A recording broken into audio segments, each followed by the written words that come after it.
live studio analysis of President Buhari's budget presentation with us here at the headquarters in Lagos. Yomi Olugbenro, who is a partner and West Africa tax lead at Deloitte Nigeria. Yomi, thank you so much for being here. And joining us within the presentation by Mr. President is Andrew Nevin, a partner and chief economist at PwC Nigeria. Andrew, thank you so much. Delighted to be here. We appreciate that. This gentleman will be doing justice to what Mr. President says, trying to drill down on these numbers and what it means for the economy moving forward. Then, of course, from our Abuja studio, Stafa Abraham, who is a financial and development economist, is live in our Abuja studios, as well as Eze Oyepere, who is the lead director at the Center for Social Justice. Two of them will also be joining us when they're done with the feed from the National Assembly. But gentlemen, here in Lagos, Andrew, it's good to have you here. What strikes you as very unique in what Mr. President says at this budget presentation? What are the line items for you? Well, let me start with four positives to get us going. I mean, I think one positive, it is a great exercise of democracy in Nigeria to have the executive branch come to the legislature, present the budget in the way it was done, as the Speaker of the House said. I think secondly, both the Speaker of the House and the President, so both branches are saying very clearly the objective is to lift 100 million people out of poverty. And that objective is clear. The Nigerian people can hold them to that. And in addition, I think it was very important that the legislative side said we're going to work hand in hand with the executive in achieving these goals.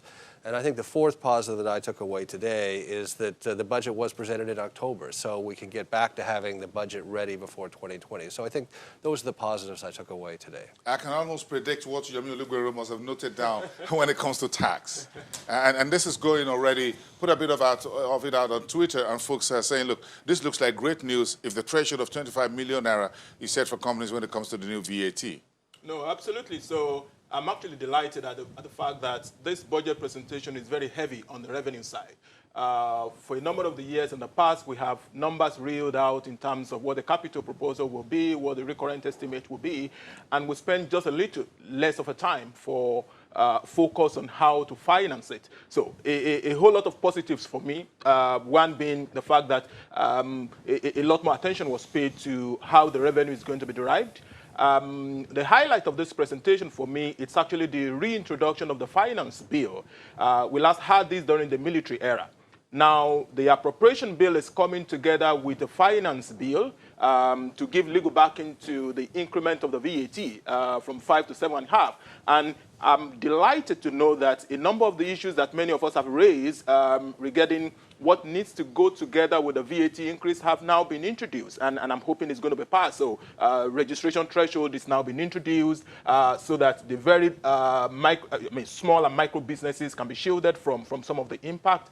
We've also seen that the exemption list had been expanded to actually include more necessities so that the very low and vulnerable can actually be protected. So a whole lot of that, and if you just oppose that with the fact that it was timely presented, we're returning back to the January-December cycle, the executive-legislature relationship seems to be at its best in the recent past. So I think we actually look forward to a fantastic 2020. I think 2020 would define the legacy of President Muhammadu Buhari, because it's going to have, in addition to having an early passage of the budget, 1.5 years, of budget to run in 2018. Remember that the 2019 budget is overlapping, and this current year is only going to be ending by end of June. So 2020 for me looks like the year we've been waiting for. Andrew, do you think this is more of a realistic budget if you look at the size of the appropriations, education, healthcare, tax, power, and what have you, except 1 or 2, 3 items, the rest are in double digits of billions of naira, with the exception of power, even except, well, defense, if you add that. So do you think this is a lot more realistic in terms of the numbers?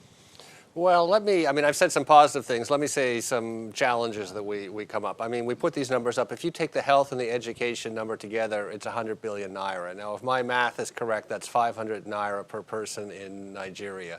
So how much education, how much health care are we going to get for that amount of money? This, for the population we have, these are tiny, tiny numbers.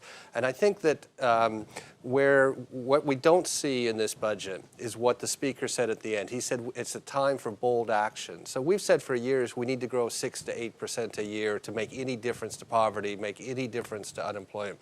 So 6 to 8% a year requires total investment, private sector and public sector investment of 40 trillion naira a year. The public sector under the budget is investing about 2 trillion naira in infrastructure, so 5% of the total.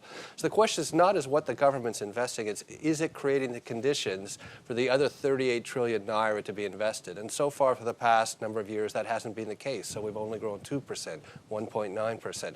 Is this budget going to unlock that? And I'm not sure it is. And just to give one highlight of it, what I found about this budget was it was, again, unwilling to take any structural action. So you look at the MDAs.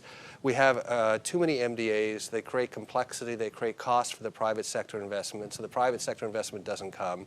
So rather than say, what is the structural issue with the MDAs, what the president said in this budget was we're going to be punitive to MDAs for going over their budgets. And I'm not sure that's going to be the right approach. So we're going to ask you a few more questions. Gentlemen, we have to the top of the hour to continue this conversation, drilling down on Mr. President's budget proposals to the Joint National Assembly. But again, trying to find the key levers for delivering this 2020 appropriations. Let's cross over to Abuja studio. Tafa Abraham is standing by, as well as Eze Oyekwere. Thank you, gentlemen, for being there. Tafa, let me ask you, what is the big story for you in this budget presentation proposals to the National Assembly? Thank you, Bosin. For me, the big story for me is I was glad to hear the president say that they are going to sustain the tempo of the ARGP. In other words, there will be another medium-term plan that will guide government program implementation for 2020 up to 2023. I was so glad to hear that. It was something we anticipated before he went on with that speech. Then again, I'm also happy to hear the green angle to the budget.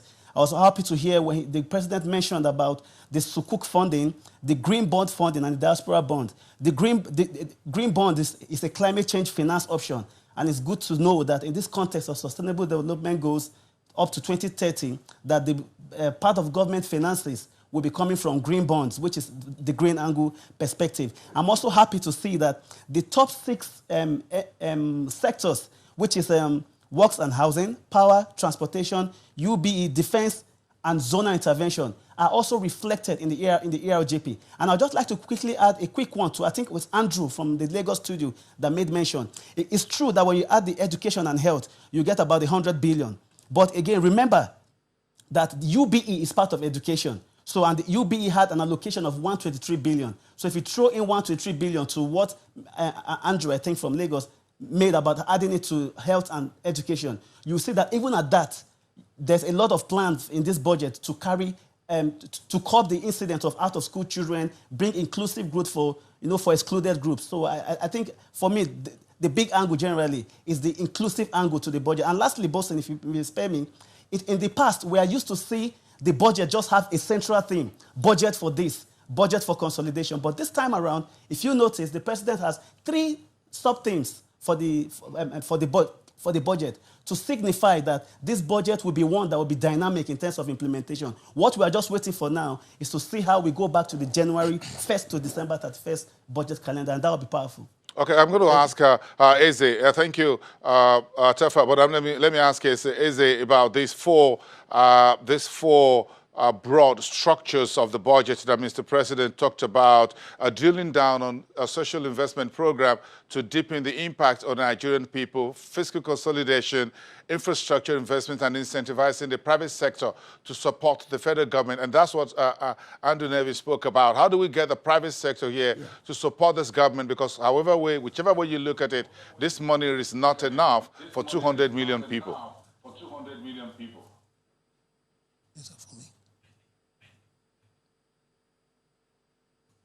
Is that for me? Yes, that's for you, Eze Oyekwere. I've just lost the audio. But if you look at the budget, roughly not more than $30 billion, and divide it for 200 million Nigerians, you will roughly be getting about $150. And that's just about 54,000 naira per person, if you look at it at 360 to 1 USD. So that's not sufficient. I think that beyond the figures we see in the budget, just like was pointed out, we need to see more structural reforms that will bring out the power of the private sector, that will leverage on other capital that the government cannot bring out. We need to see more figures like, if you are talking about healthcare, we need to have comprehensive and compulsory health insurance. If we're talking about housing, we need to make sure the mortgage sector is working. The National Housing Fund has to be re-energized, and other sectors of the economy. So it's not just these paltry figures that we have here that will push us to grow, begin to grow back at, say, 6 to 8% per annum. And that's the kind of growth we need to bring Nigeria back to where it should be. But I'm happy that we are going to go back to the yearly calendar of January to December. But the implication, if you look at what they have talked about, we've done in capital expenditure, means that by the end of the year, we may not do more than 800 to 900 billion in terms of spending on capital for the year. And also, we're a little bit worried that for the first time, it appears that the money budgeted for debt servicing is now higher than that budgeted for capital expenditure. You know that even in the capital expenditure, we only spend on capital when we have finished spending for recurrent and other sources. So the little that is remaining is what is spent on capex. But today, we have a situation where from the beginning, the money for debt servicing is higher than that for capex. So it will create a lot of challenges going forward that if we are not so sure of where the money is coming from, there will be challenges in funding capital expenditure. Particularly, if you look at the funding sources, they talked about restructuring of the joint venture, cash calls, the money that the assets they want to sell off. We had it in 2018, we had it in 2019 budget, and nothing exactly happened. So we don't know exactly how this will happen in 2020 going forward. And so there are a lot of challenges that we see, but the important thing is that let that commitment and that political will be there, and then all things may work out. Thank you, Eze, but speaking specifically to fiscal consolidation and investment in infrastructure, Andrew, coming back to you, how do you think this will work within this? It looks like Mr. President laid out the figures, but it looks like the budget spoke to a broader economy. Is that what you see here from this presentation? Well, as we said before, even if the federal government invests 2 trillion naira in infrastructure, we need a lot more infrastructure. So there's nothing wrong with the 2 trillion naira. I think it'll be focused in the right places. I think the federal government needs to show the programs can get executed and can completed in a timely fashion. But we need to crowd in this private capital. So we need to make the structural changes that are going to crowd it in. Also, I think there's no question we do need to have some privatization. I mean, I think whether it's airports, whether it's railroads, whether it's other kinds of infrastructure, it's only the private sector that has the capital to drive that. So I think that one institution that's very critical for us over the next few years is ICRC, so the concessioning body run by Engineer Jide, which is run very well. But we need to crowd in that private capital. Investment capital. How do we get it in, Andrew? You have any idea? Well, the biggest message I want to give is less complexity and less cost. So why do people not want to join the formal sector in Nigeria? So either outside investors don't want to come in. If they came in, it would be in the formal sector. And informal sector people in Nigeria don't want to join the formal sector. Why is that? Because the formal sector in Nigeria is still too expensive and still too complex. So it's worrisome when we raise taxes, when we create new levies, when we have so many MDAs, because each of those adds cost and complexity. So if there was one word I would signal to that I think we should all have in our minds to crowd in private capital is simplicity. Benro, the Mr. President spoke about this finance bill, which will be part of tax incentives for investment in infrastructure and in the capital market. What do you think Mr. President was talking about? Yeah, so it spoke to a number of issues from the tax side, beyond the Petroleum Industry Bill and the VAT Amendment Act. He actually also spoke about the infrastructure tax credit, which is part of government focus to bridge the revenue gap. And I think we actually need to do a lot more of that.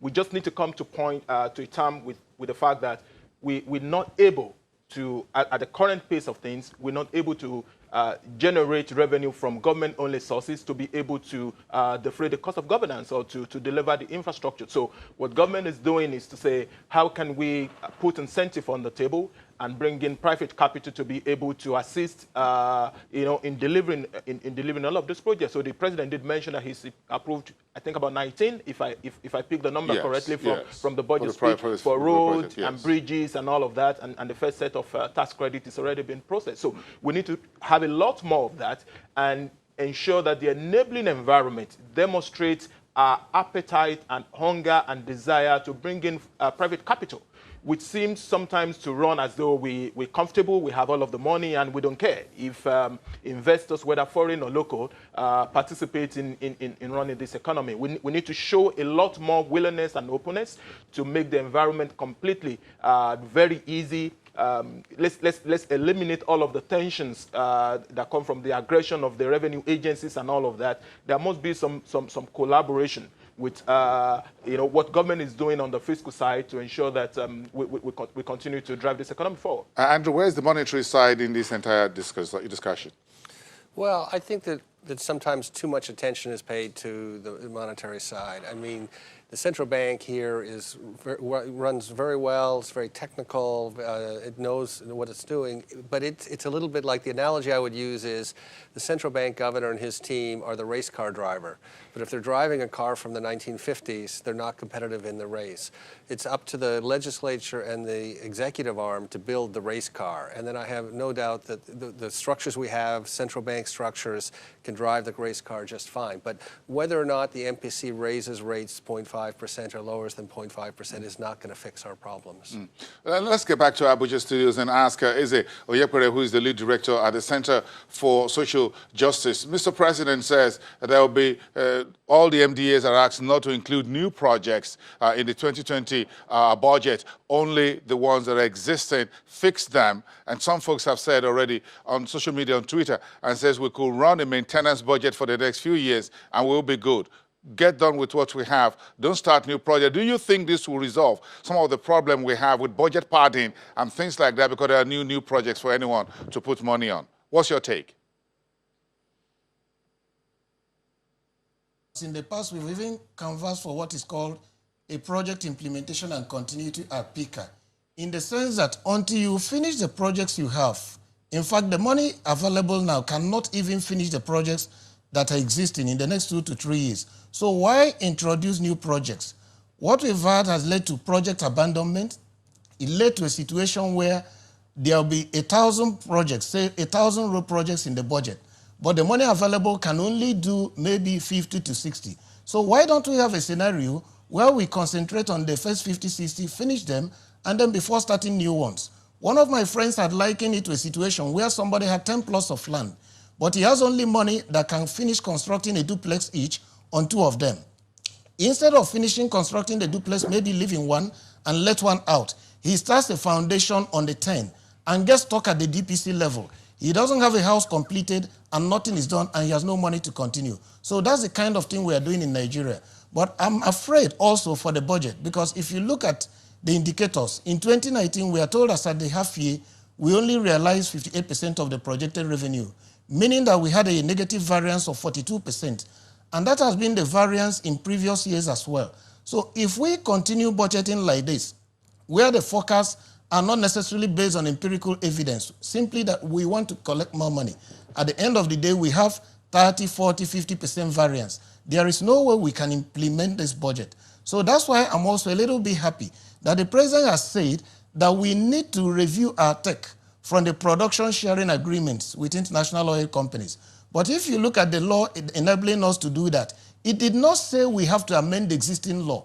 It simply said that we have to renegotiate with these companies. So the idea that until you enact a new legislation, you cannot renegotiate those terms is not tenable. I believe that the Ministry of Petroleum Resources, the NNPC, and the presidency should set machinery in motion to be able to renegotiate those terms. Again, I look at even the MTF itself.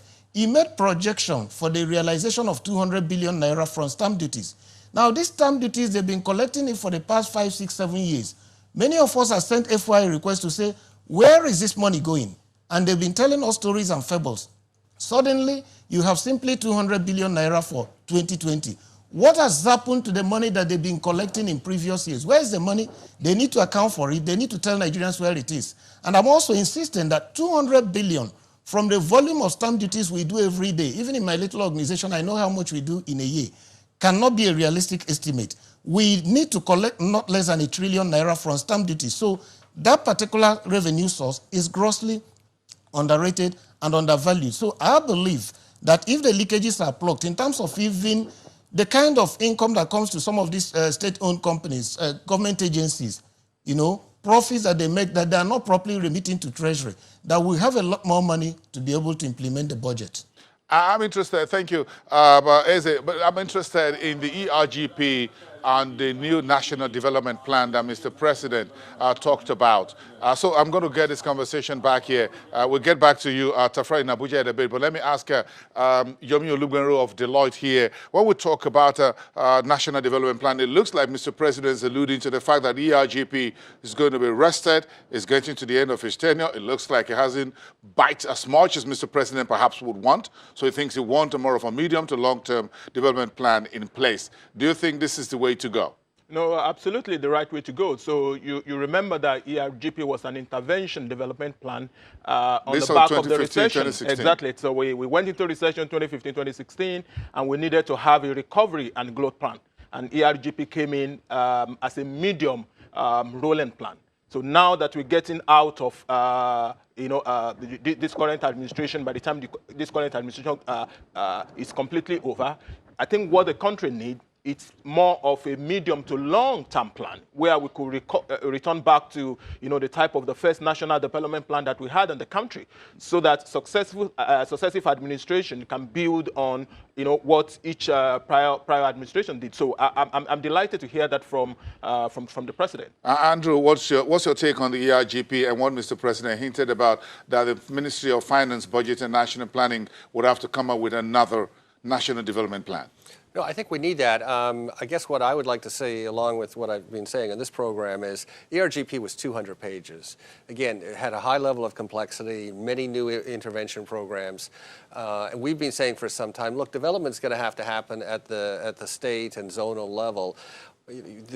States need to get on with it. And obviously we're seeing lots of states, Kaduna State, Edo State, Oyo State, Ogun are ones I'm familiar with, where the governors are really pushing their agenda, their development agenda in a positive way.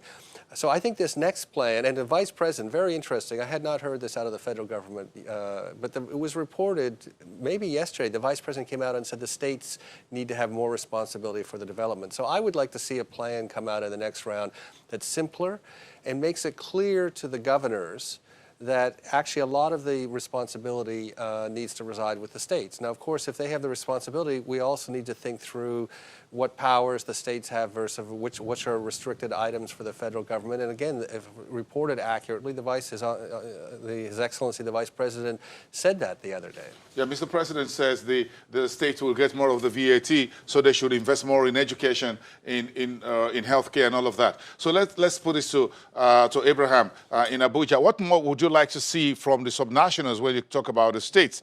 Mr. President spoke about a new finance bill that will support SMEs on the ease of doing business. What would you like to see more in this area done by the government for and on behalf of the states? Thank you again, Bosi Omofai. What I'd like to see from the states, it's important that we keep track of the history of Nigeria's economic development. If you recall, at the time where there was a time Nigeria's anchor plan was Needs 1 and Needs 2, National Economic Empowerment and Development Strategy 1 and 2. During that era, you have the states also have the SEEDS, State Economic Empowerment Development Scheme, and then the local governments also had Local Government Economic Empowerment and Development Scheme. But since the president came up with the 2017-2020 ERGP, we did not see the states replicate state ERGP or local government ERGP. Just like Jide said there, the intervention plan for 2016 was the strategic implementation plan. But for 2017 to 2020, it was deliberate ERGP planning. And this ERGP planning, Bosin, has mapped out specific strategies for priority sectors for which this government wants to achieve key records. So for states not to have their own equivalent of the ERGP and for local government to do likewise, that would be, it will reflect like the economy in terms of political planning is not in sync. The ERGP also have clear objectives for SMEs, you know, for job creation and for inclusive plans generally. So I would like to see states buy into that and to have their own version of this key plan. Then, just to emphasize, in as much as the president emphasized in his speech that he wants to sustain the ERGP into a long-term development plan, let's not forget, Nigeria does not exist in isolation. We have the Sustainable Development Goals that at the moment serves as a shadow, as a dummy, perhaps a long-term guide for Nigeria's long-term development plan. So what we'd like to see in terms of global consistency is the budget buying into the ERGP and the ERGP buying into some aspect of the SDGs. Yes, it is good to own our own development plan, but we still cannot have a radical deviation from the goals in terms of what what our long-term plan will say in terms of our long-term plan basically has to be in sync with the SDGs. So it is important to see the states follow up on ERGP and also have their own micro-level key performance indicators to track the attainment of the 17 SDGs while we await the Ministry of Finance, Budget and National Planning to come up with some alternative for the ERGP going forward. Okay, thank you. We'll talk about how to implement this budget within the minutes left on the show. But gentlemen, we need to talk about the headline metrics as Mr. President presented them, the production target, oil price target, headline figure, the deficit in the budget, the capital expenditure, and the revenue, so and the exchange rate, and the GDP outlook, which the finance budget and National Planning Minister talked about 3% earlier, and we look at about 1.9% today. And what Mr. President talked about the global average and the warnings from the World Bank and the IMF and the OECD about a slowing down in the global economy. Andrew, what do you see here? Do you think our projections and these headline metrics has been outlined are real in order and in tune with the rest of the world? I'm very concerned about the global economy. I mean, we're getting almost daily news of how rapidly it's decelerating in China. Yesterday there was news out about German industrial production, which has shrunk for, I think, almost 2 years, every month for 2 years in a row. I think $57 oil benchmark may be optimistic. I think that the growth rate outside of Nigeria is going to be revised down. So I think we should be prepared for a world in which nothing outside of Nigeria or Africa is going to help the Nigerian or African economies. The only people that can help the Nigerian economy are Nigerians. Wally, what do you think? Well, I share similar sentiment, yes. But I must recognize that between the 2019 assumptions and 2020, which seems to have a little bit of moderated expectation. So last year's budget was based on a $60 to the barrel, and now it's per barrel rather. Now it's 57. Also, in terms of daily crude production, I think it was 2.3 million barrels per day that was expected in the current year's budget. Now that's been reduced slightly to about 2.18. The question I will ask is, from the budget speech, I didn't quite hear anything particularly that is aimed at bridging the fall in the daily crude production. The president alluded to the fact that there have been some relative stability within the zone. So why didn't we attain the 2.3? So I think we need to spend a lot more analyzing some of these assumptions and not just to do a little bit of moderation that appeals to the sentiment of people. It was 2.3 million in 2018, and you didn't meet it. Therefore, let's lower it a little so that the agitation can be reduced. I think we actually need to hear a lot more of what's happening, why are the production targets not being met, so that everybody can be kept along. But I'm at least relatively satisfied with the fact that there has been some bit of moderation in our expectation for 2020. Okay, so let's get back to Abuja Studios for our guests to give us some of their words in terms of Tafra Abraham. What's your final take on this budget as we move forward? The President of the Senate, Ahmed Lawan, says, look, everyone will have to come forward as far as the MDAs are concerned this month, get the job defended, there'll be no extension. November, the Assembly will get their job done. They want to pass this budget unfailingly in December. Oh, okay. Thank you again, Bosin. initially when the Senate President, Senator Lawan, gave the introductory speech, basically his message was to say, we're on the same page, we're in partnership. But as the Speaker concluded with the remark, my joy was complete because he emphasized that the National Assembly has the power of the purse. The power of the purse for which that the National Assembly has cannot be reduced into being an appendage. And I'm happy with the speech of the Speaker emphasizing that the National Assembly will sit up in terms of ensuring that transparency and commitment to duty in terms of scrutinizing the proposal, the intent, the budget as submitted or as laid by the President today is just an intent of what the executive seeks to do. The power of the purse ultimately resides with the National Assembly. But already, I'm happy with the process because we can see that there are signals that the National Assembly will work in collaboration with the executive to ensure that the proposed budget and in terms of everything that has to do with the complete process of the budget cycle, from preparation to enactment to implementation to oversight or audit, if you may, I'm definitely sure that with the commitment the Ninth Assembly has in terms of working at equilibrium with the President, I see the budget being passed by December. But it is important to ensure that the committees, because the committee is the engine room of the National Assembly, as emphasized by the Speaker, go to work and ensure that every proposal is scrutinized. The Presidency must also give heads of MDAs a heads-up call to ensure that they honor invitation this time around. There should be no excuses when committees of National Assembly call on their counterparts on the executive side to come for budget defense. They have to take it serious. Tafa Abraham, this is one issue that was a major devil in the works for the 2019 appropriations. Today is the 8th of October. We'll see how that works. Let's get back here. Andrew, in terms of getting this budget done, do you think this timeline set by the President of the Senate for the budget considerations, all the MDAs to turn up, the central bank, whoever to be there, do you think this can be done before the end of this month? Do you think it's realistic? Well, I think if the executive branch behaves properly, and I mean it is the legislative branch that controls the purse strings, they need to show up and have the meetings, have the inquiry from the legislative branch, and they need to do that. And what we heard from the President was that in the cases where they don't cooperate, the MDA heads will be held accountable. So we need to see that. Yummy. Yeah, so where there's a will, there's a way. So we have 3 months or thereabouts to get all the MDAs to come defend their budget. So the National Assembly is saying we're open. We want to do this in October, and by November we want to go back to... Do you think the invite should go out as early as today, before the end of today's business? No, I will expect the invite to be out already. So I will expect all MDAs to already have timetables for... Because remember, the Senate President said this is partnership, so we're working together. So they understand that the President is coming to make the presentation today, so there should already be the news out there for when each of the ministries are supposed to have their turn at the Assembly.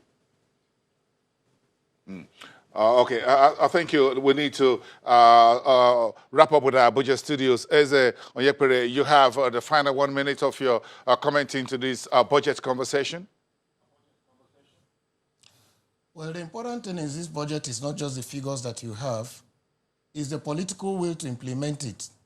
And like I did point out earlier, if you look at the previous trajectory of the revenue forecast and what actually comes in, you know that there is a lot of challenges. So if the right political will is there, and then necessary steps are taken to ensure that not just the money from the government alone, fundamental restructuring of the economy in such a way that we draw in private capital, and then the idea of removing quite a good number of things from the exclusive legislative list. I don't see the reason why the federal government alone should be taking control or investing in the power sector, why the federal government alone should also be interested in the railways, why they cannot bring in state governments and others to come in. So going forward, we're expecting a situation where that fundamental restructuring will be there so that we can leverage on the competencies and other capital that is not necessarily public capital and grow the economy. Thank you so much for your contributions. Let's ask Tafa Abraham, what's your final take on this budget presentation? Yeah, my final take, I'm happy with the emphasis given on the revenue side. Because budget is two wings, revenue and expenditure. So I will lend my voice to support the call to amend the production sharing contract, because Section 16 of that act provides that once the price of crude oil goes above $20, there's need to revisit. But it does not state clearly at what point, for how long will the price be above $20 before it will be revised. Right from the 70s, the crude oil price have gone above $20. In 80s, it went above $20. But all that while, it wasn't amended. But since the return to democracy from 1999 to date, it has stayed well above $20. So I think it's high time to actually amend the production sharing contract. So I think, in my opinion, the president, it's a nice move for the president to push that act to the National Assembly to amend. I look forward to the National Assembly using its think tank agency, the National Institute for Legislative and Democratic Studies, to do a lot of committee work in terms of budget hearing analysis and defense when it comes, so that we can all go back to happy days of January 1st to December 31st budget cycle. Tafa Abraham, thank you so much. And Eze Onyekure from Abuja Studios, thank you very much. We appreciate your being part of the program today. Now let's wrap this up here in Lagos with Andrew Nevin and Yomi Olugbenro. The final lap.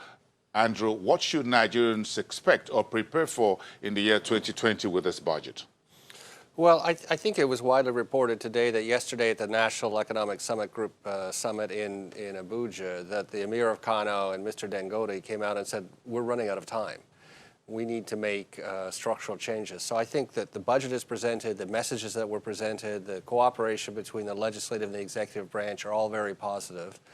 We need to overlay that with some structural changes that are going to bring in the private capital and really get us up to the growth. What should Nigerians prepare for? Higher electricity bill, removal of subsidy? I think we've come out and wanted the subsidy removed. We wanted electricity cost-reflective tariff. I mean, the reality is Nigeria can no longer subsidize these things, and also cannot grow when it subsidizes these things. That's the problem. So we need to be more prosperous in Nigeria, and we're only going to get more prosperous if we attract private capital, and it's only going to come in if it's clear how it can prosper the private capital. So we need some structural changes. Yomi Olugbenro, what do you think Nigerians should prepare for in the new year? I'm sure a higher VAT has come to stay, but we still have minimum wage to deal with. Well, that's correct. I think beyond what the Nigerians should prepare for, I think my call will probably be to the government first. I think the entire citizen must realize that whatever is the measure of excitement we have today from the presentation of the budget is still a statement of intention. So we need to get this implemented. And for this budget to be implemented, we need to make the money. We need to generate revenue. So government needs to enlist the support of the citizen by showing more transparency, more accountability, responding to the yearnings of the business community, so that there can be some bit of handshake on both sides to ensuring that we deliver on this number. A number of state governments would have to roll out their 2020 budget. Andrew, what would you like to see? Would you like to see a bit more realistic numbers from state governments like we've seen from the federal government? Absolutely. We always want to see realistic numbers. There's no point in the governor lying to himself or to him or himself, I guess, or to the people of the state on that. But as it was said a little earlier, I'm very heartened because I think there are more and more governors that are doing the right thing for their state. So if the federal government and the state governments can work together, we are going to get to the type of inclusive growth that we need in this country. Thank you, gentlemen. Andrew Nevin, senior partner and chief economist at PwC Nigeria. Thank you very much for coming. And Yomi Olugbenro, partner and West Africa tax lead at Deloitte Nigeria. Gentlemen, we appreciate you being here, as well as guests at our Abuja studio for this very special Budget 2020 presentation by President Buhari to the National Assembly. We thank our viewers here in Nigeria and around the world. I am Boston Namafaye, and I'll see you next time.